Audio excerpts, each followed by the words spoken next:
সবাইকে ধন্যবাদ। ধন্যবাদ সম্মানিত সভাপতি সুলতানা বেগমকে তার মূল্যবান বক্তব্য প্রদান করার জন্য। সমাজী মানুষের সম অধিকার আদায়ের এই প্ল্যাটফর্মে সামনে থেকে নেতৃত্ব প্রদান করার জন্য তিনি এবং তাকে যারা সহযোগিতা করে যাচ্ছেন এবং তার সম্মানিত নেতৃত্বকে তাদের সুস্বাস্থ্য এবং দীর্ঘায়ু কামনা করছি। সম্মানিত উপস্থিতি, এই পর্যায়ে সাংগঠনিক প্রতিবেদন প্রদান করার জন্য আমি অনুরোধ জানাচ্ছি ন্যাশনাল ওয়ার্কার্স ইউনিটি সেন্টারের সম্মানিত সাধারণ সম্পাদক ইলিয়াস ভাইকে। আমি বিনয়ের সাথে তাকে অনুরোধ জানাচ্ছি।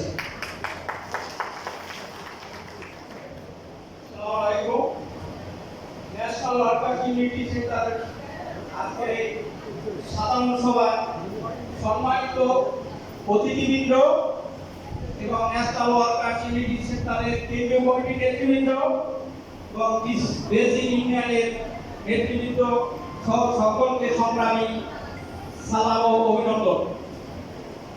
আমরা ন্যাশনাল ওয়ার্কার্স ইউনিটি সেন্টার 2019 সালে শুরু করি এবং বিশেষ করোনাকালীন আমরা কিছুটা পিছিয়ে যাই এবং 2021 সালে আমরা জানুয়ারি মাসে রেজিস্ট্রেশন প্রাপ্ত হই।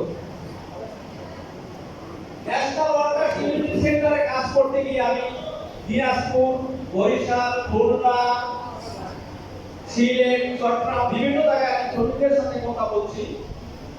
এখানে যে শ্রমিকরা আমরা যারা গার্মেন্টসে চাকরি করি আর ফর্মাল সেক্টর আর ইনফর্মাল সেক্টর, এই ইনফর্মাল সেক্টরের শ্রমিকদের কি পরিশ্রম যদি সচক্ষে না দেখা যায় তা বিশ্বাস করার মতো না, এত কঠিন পরিশ্রম।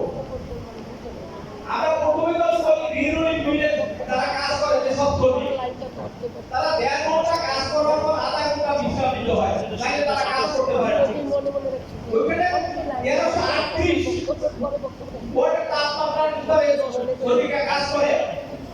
আপনার দিকে থাকে 66 কত প্লাস থাকে, কিন্তু একদম 38 যদি ডিগ্রি তাপমাত্রা থাকে সে রাস্তায় কাজ করতে পারে না, রিক্সা চালাতে পারে না। অথচ যারা রিনিউয়েবল নিয়ে কাজ করে তারা 66 ডিগ্রি তাপমাত্রায় কাজ করে, তাদের শরীরের অবস্থা কি, তারা কি ভয়াবহ অবস্থায় কাজ করে। এত পরিশ্রম আর পরিশ্রম করার পরেও তারা তাদের ন্যায্য মজুরি পায় না। তাদের ওখানে ট্রেনিং করা খুবই কঠিন কাজ। তারা তাদের সার্ভিস বেনিফিট এগুলো চাকরি যখন তখন মন থেকে ছাঁটাই করে তারা তাদের ন্যায্য প্রাপ্য থেকে বঞ্চিত হয়, তারা তাদের অধিকার থেকে বঞ্চিত হয়। আমাদের কাছে আমরা বলি যে গার্মেন্টসে শিশু শ্রম নাই, এখন অনেক গার্মেন্টসে শিশু শ্রম আছে, সেটা হলো হয়তো আমরা ওরকম যদি কমপ্লেন্স দেখি সেগুলাই নাই। আমরা যদি এমব্রয়ডারির দিকে তাকাই এখানে শতকরা